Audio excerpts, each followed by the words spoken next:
Seberapa penting pimpinan Tuhan bagi hidup Anda? How desperate are you? Di dalam Keluaran 33 ayat 15 dikatakan, berkatalah Musa kepadanya, jika engkau sendiri tidak membimbing kami, janganlah suruh kami berangkat dari sini. Bagi Musa, penyertaan Tuhan sangatlah penting.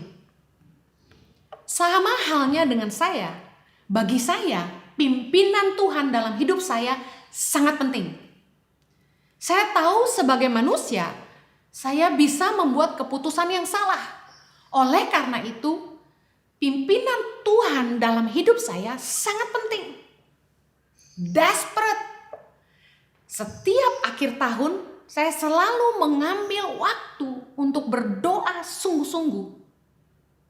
Kemana saya harus membawa Yayasan Tangan Pengharapan? Kemana kami harus melangkah? Dan apa yang harus kami bangun? Kalau kita ingin hidup kita dipimpin oleh Roh Allah, pertama-tama pastikan pimpinan Tuhan menjadi sangat penting bagi hidupmu. Bagaimana kita mengerti apa yang harus kita lakukan dan keputusan apa yang harus kita ambil? Itu adalah fungsi Roh Kudus di dalam hidup kita. Setiap orang percaya yang memiliki Roh Kudus di dalam hidupnya harusnya hidup dipimpin oleh Roh Allah, termasuk dalam mengambil keputusan apa yang benar. Bergantunglah kepada pimpinan Roh Kudus dalam hidupmu. Karena untuk itulah Tuhan memberikan Roh Kudus dalam hidup kita. Kalau kita hidup dipimpin oleh Roh Allah, saya percaya kita akan menang menghadapi semua masalah. Karena Roh Kudus di dalam batin kita akan memimpin kita untuk kita mengerti apa yang benar. Anda tidak perlu lagi konseling ke sana dan ke sini dan bertanya kepada orang lain untuk mengambil keputusan-keputusan dalam hidupmu. Kalau engkau belajar dipimpin oleh Roh Allah. Karena Roh Allah yang akan memberi kita hikmat untuk mengambil keputusan yang benar. Dan Roh Kudus dicurahkan dalam hati kita supaya kita tahu apa yang akan terjadi di masa yang akan datang. Ada dua hal yang menjadi fokus Tuhan dalam pimpinannya dalam hidup kita. Dalam Yesaya 30 ayat 1, mari kita baca sama-sama. Celakalah anak-anak pemberontak, demikianlah firman Tuhan, yang melaksanakan suatu rancangan yang bukan daripadaku, yang memasuki suatu persekutuan yang bukan oleh dorongan rohku, sehingga dosa mereka bertambah-tambah. Ada dua hal yang sangat penting dalam pimpinan Tuhan. Yang pertama bicara soal rancangan. Apa yang akan kita bangun dalam hidup kita? Apakah itu atas kehendak Tuhan? Yang kedua, persekutuan.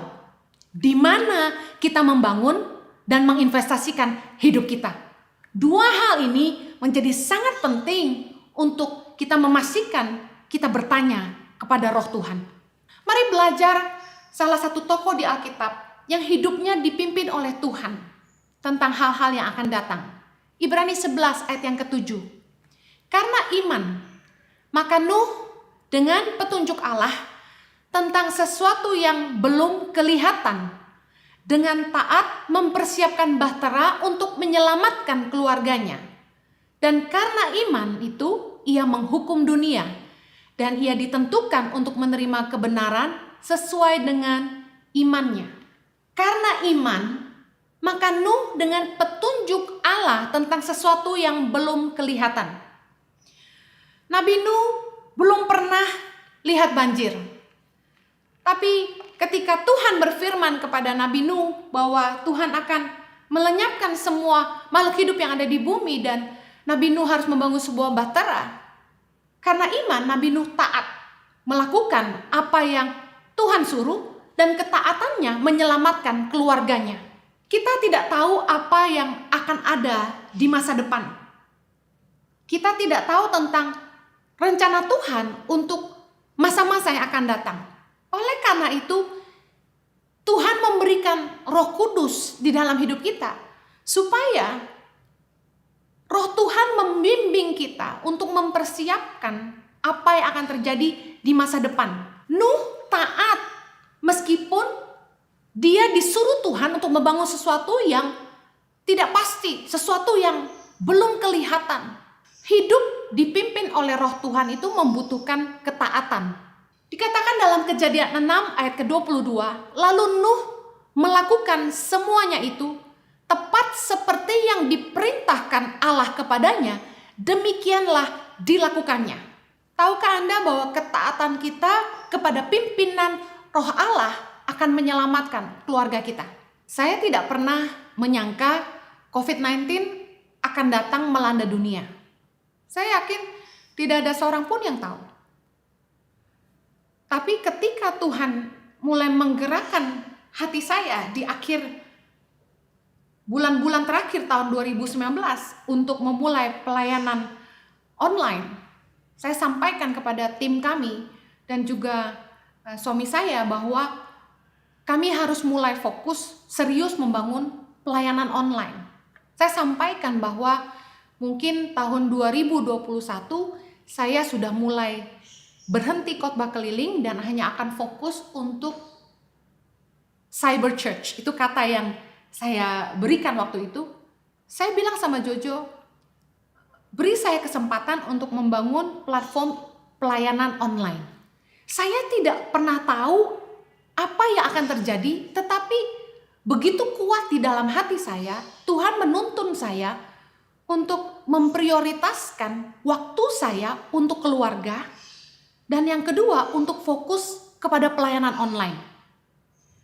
Ketika COVID-19 melanda dan tiba-tiba gereja-gereja tidak bisa lagi melakukan ibadah dan pelayanan kami, saya dan suami saya, yang dimana kami hidup dari pelayanan itu dan juga menghidupi tangan pengharapan, tiba-tiba terhenti begitu saja.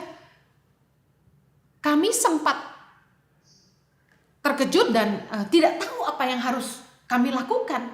Lalu yang saya kagum sama Tuhan,